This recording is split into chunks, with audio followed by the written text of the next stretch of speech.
the unit circle. So the unit circle is a circle with a radius of 1 unit, and it's centered at the origin. So you can see here I have the unit circle, and this is the y-axis and this is the x-axis cutting right through it. And then the radius of the circle, wherever we would measure it, of course, it's just 1. So why do we care about the unit circle? Well, it's going to give us some shortcuts for trigonometric function values.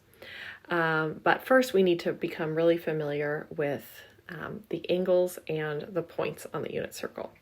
Now there's an infinite number of points and an infinite number of angles in a full 360 degree or 2 pi rotation, but we have some of kind of the nice behaving values here kind of marked off that we'll start with labeling. So we can start by labeling the points that we know kind of right off the bat. We know because this has a radius of 1 that this point over here on the positive x-axis will be 1, 0. And then the point across on the negative axis will be, negative x-axis will be -1, 0. For the points on the y-axis, we'll have 0, 1 at the top and 0, -1 on the bottom. For the other points, it's a little bit trickier to determine their values, and we're going to need some right triangle trigonometry to get started with that. We'll look at that later. So what we want to focus on first is just labeling the angles, and we'll label the angles along their terminal side when they're in standard position. So I'll give you an example. Let's look at this angle right here. Well, we see that that's a 90-degree angle. So I'm just going to mark that off as 90 degrees. So this will be 90-degree angle right there. And so if I go another quarter turn, I'm going to be at 180 degrees. Still another quarter turn, I'm at 270 degrees. And then all the way back around would give me 360 degrees. If I start here, right, remember what our standard position means, start on the positive x-axis. So if we started on this positive x-axis, went all the way around, we get 360.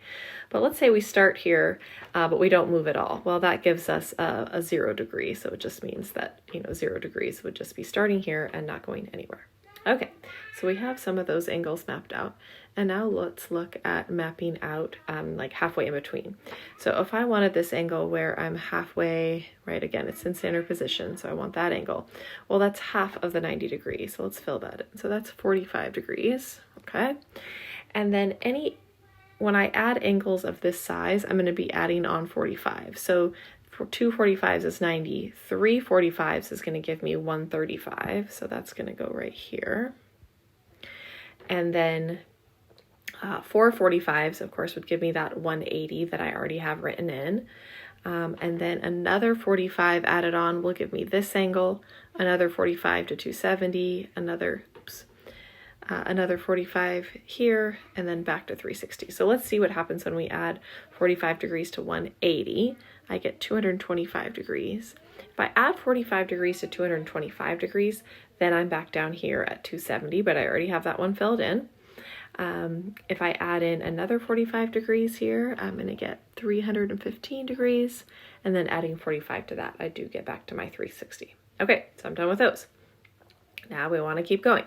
So let's look at this. So if halfway around is 180, so from here to here is a 180 degree angle, and we can break that up into thirds. All right. So again, we're just breaking up the top piece into thirds because the top piece is 180. Break that up into thirds. Then each of those angles would be 60 degrees. So this is going to be 60 degrees. Add 60 onto that is 120 degrees. Back down to 180. We can keep going with this bottom piece here. So these are also broken into thirds. So 180 plus 60 more is going to give me 240. Oops, 240 degrees. Adding 60 on there gives me 300, and then adding 60 back on to the 300 degrees gives me back to the 360 degrees. Okay, so I still have a couple openings, so what are we going to do with those? Well, we can figure out what they are just by kind of looking at the way this has kind of been cut up. So if I just look at these cuts here, that's taking 90 degrees and cutting it up into thirds. So then each of those angles would be 30 degrees. So that's telling me that this is 30 degrees. Great, so let's put that in. So here's 30 degrees, and then let's make sure that matches up with what we see. So if this is 30, then this should be 60, this should be 90, this should be 120, this should be 150, this should be 180. Ah, this is the one I don't have yet, so I'm gonna write 150 here, and I keep going with this pattern. So I'm gonna add 30 degrees to 180 degrees, I get 210 degrees. Then I add 30 to get 240, then to 270, then to 300. This is going to give me 330, and then back to 360.